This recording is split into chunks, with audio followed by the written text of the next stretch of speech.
Quando eu falo de nulidades, eu estou falando que o ato ele não pode produzir efeitos. Quando eu falo que ele é anulável, é porque ele vai ser anulável a partir da decisão que tornou aquele ato anulável para frente. Ele não vai retroagir. Se ele é nulo, ele retroage. Efeito ex tunc e ex nunc.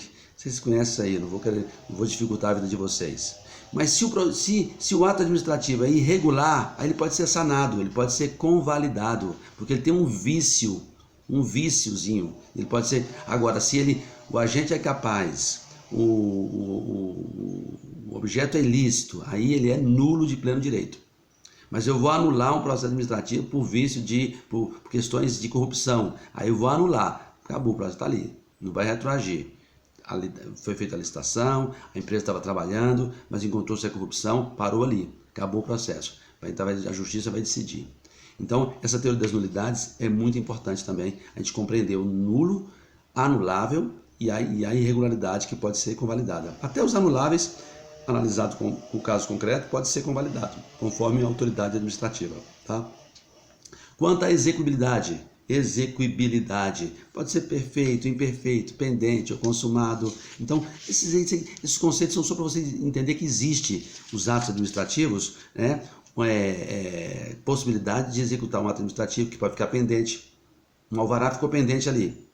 Depois ele preencheu os requisitos, ele está consumado, né? Por exemplo, os espécies de atos administrativos ordinários, os negociais, né? Uma licença, uma autorização, uma permissão, são atos que o Estado autoriza alguém para fazer o serviço, alguém trabalhar, alguém assumir um serviço do Estado. Então, os atos administrativos, eles têm essas características, eles passam através de regulamentos para o particular, para a possibilidade de exercer determinadas atividades que o particular vai fazer em nome do Estado, através da permissão, da autorização, da concessão.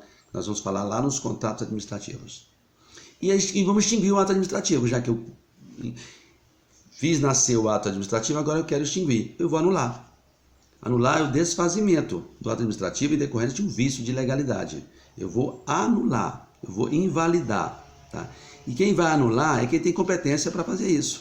Quem tem competência para fazer isso é o próprio gestor e o Poder Judiciário, né? Os efeitos serão ex tunc e ex nunc, como eu falei com vocês. Vão retroagir ou não retroagir, tá certo? Conforme for o ato administrativo, tá certo? Tudo isso aí vai se dar através de um processo administrativo de apuração. Então é importante. Então eu posso revogar. Eu fiz o ato administrativo, estou revogando. Eu tenho autoridade para isso. É óbvio que os efeitos jurídicos serão analisados pela administração pública e pelo Poder Judiciário. Né? Então, isso é interessante. Competência para revogar é o mesmo. Né? O Poder Judiciário, em tese, não pode revogar atos administrativos. Ele pode examinar judicialmente, anular, mas revogar não. Só quem revoga é quem fez o ato. Não é isso? Efeito da revogação para o futuro. Eu não posso retroagir. Eu posso caçar os atos administrativos. Né? É uma condição legal que tinha, uma superveniência, e eu cassei aquele ato administrativo. E eu também posso convalidar o ato administrativo, que eu falei para vocês, dependendo do vício, que não for um vício muito forte. Né? Então eu posso defeitos que sejam superáveis, para não atrapalhar a segurança jurídica e nem o mérito. Eu posso fazer com que esses atos administrativos, até pela inércia estatal, né, tem uma teoria que fala sobre isso, que é a teoria do fato consumado, né? Então, é importante que o indivíduo vai tomar posse no concurso público, entrou com ação na justiça, já tem 20 anos de PM e o processo está correndo na justiça lá. Ele vai anular a posse do PM lá, por exemplo, no concurso público.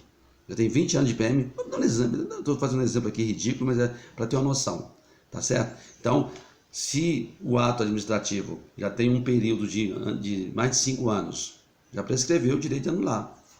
Claro que a justiça vai examinar um caso concreto, mas o importante é que não foi comprovada má-fé do policial militar, tem 15 anos que ele é polícia civil, que ele é polícia militar, e a posse dele não vai ser anulada. Teoria do fato consumado, por exemplo. Claro que se ele tiver falsificado o certificado de conclusão do segundo grau, como acontece de vez em quando aí sim ele vai ser anulado a posse dele. E aí terminamos o ato administrativo. Pelo menos conseguimos fazer essa visão, né, certo? Agora, nós já falamos de toda a estrutura, falamos de administração direta, indireta, concentração, desconcentração. Agora falando do ato administrativo, agora vamos falar dos agentes públicos. Daqui a pouco a gente continua.